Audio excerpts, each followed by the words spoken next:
Assalamualaikum warahmatullahi wabarakatuh. Perkenalkan, nama saya Muhaimin Naim dengan NPM C1B01946 Prodi Manajemen Angkatan 2019. Pada kesempatan ini, saya akan menjelaskan tentang manajemen keuangan. Manajemen keuangan dapat didefinisikan sebagai manajemen fungsi-fungsi keuangan dari perusahaan.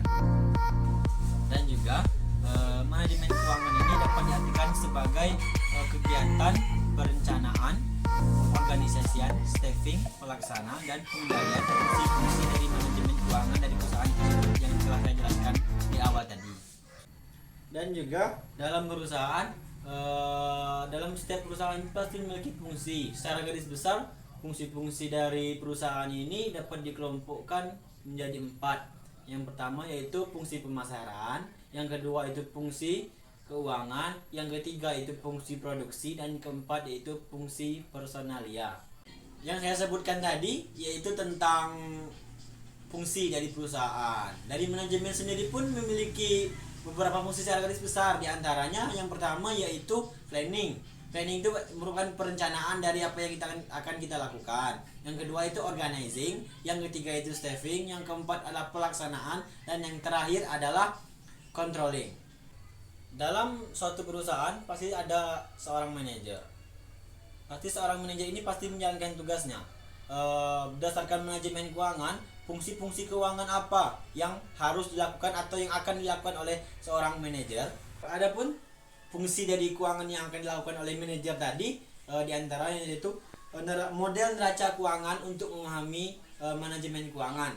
Dari neraca keuangan manajemen keuangan ini terdiri dari dua sisi. Sisi kiri yaitu sisi yang digunakan untuk mencatat, meringkas aset yang dimiliki oleh perusahaan. Sedangkan dari sisi kanan yaitu digunakan untuk meringkas biaya yang digunakan untuk membiayai dari aset tadi. Dari neraca keuangan tadi, dari sisi sebelah kanan yaitu kan tugasnya meringkas pembiayaan yang digunakan untuk membiayai dari aset tadi. Nah, ini merupakan tugas dari manajer. Tugas dari manajer ini juga ada di antaranya yaitu kegiatan membuat keputusan investasi. Yang kedua yaitu membuat keputusan pembiayaan atau pendanaan yang digunakan untuk melakukan investasi tadi.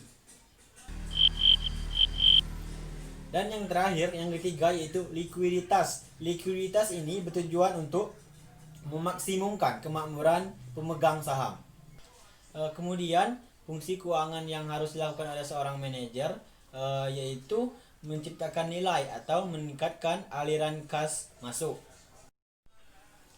Nilai ini bisa ditingkatkan dengan melalui menciptakan aliran kas positif. Contohnya ialah dengan perusahaan dapat menjalankan investasi yang menguntungkan. Kemudian fungsi keuangan yang harus dilakukan oleh seorang manajer yang ketiga yaitu maksimisasi keuntungan versus maksimisasi nilai saham. Tujuan manajemen keuangan seringkali dinyatakan sebagai maksimisasi keuntungan. Namun hal ini tidak tepat karena keuntungan yang besar melalui jumlah saham yang beredar besar tidaklah sebaik yang kita inginkan. Dan yang kedua, keuntungan per lembar saham juga bukan merupakan ketujuan yang tepat. Keuntungan per lembar saham tidak memperhatikan nilai, waktu, uang, dan risiko. Manajer dan pasar keuangan. Manajer dan pasar keuangan memiliki hubungan, diantaranya itu satu, manajer mencari dana dari pasar keuangan dengan jalan menciptakan atau menerbitkan sekuritas atau memperoleh pinjaman dana dari lembaga keuangan. Yang kedua yaitu dana tersebut digunakan oleh manajer keuangan dengan cara diinvestasikan untuk membeli aset yang dapat menghasilkan kembalian. Yang ketiga, sebagian dana tersebut dikembalikan ke pasar keuangan melalui medium yang berbeda. Sebagian kembalian dikembalikan kembali oleh manajer keuangan ke dalam perusahaan.